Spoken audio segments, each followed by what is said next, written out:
When I first heard my stepson use the word dad to describe me, I felt about as small as a 3-year-old trying on Shaquille O'Neal's shoes. Because how could I be a dad when I felt so little?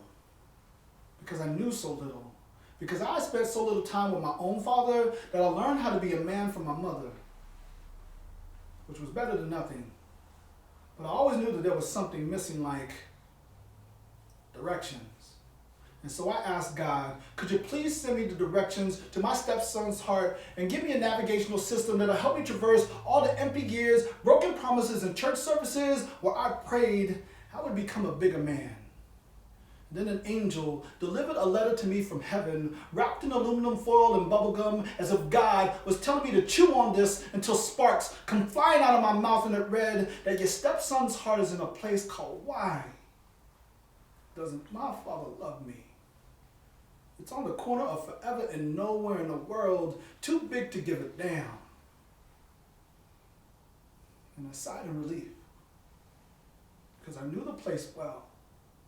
But better than that, I knew how to get out from under long shadows of forgotten yesterdays that still smell like stale gumdrops and birthday cards with money in them, so that I could try to buy better memories than my father could ever give me, out from under boxes of government cheese, hand-me-down clothes that never fit quite right, and shoes that learned how to speak much earlier than I ever did, out from under electrified cages that my heart was not willing to touch, not because it would hurt too much, but because if I would have grabbed those bars, it would have eliminated any chance of me ever feeling in those daddy shoes, because with him, I learned that the shoes didn't slip off of my feet anymore, and although they were still clunky and awkward, I learned how to walk in them and then run, and I ran back to the place of why does my father love me, on the corner of forever and nowhere in the world, too big to give a damn, and I saw that my stepson was now just my son.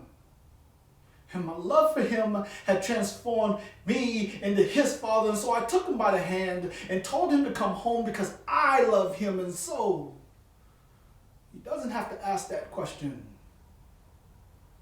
anymore.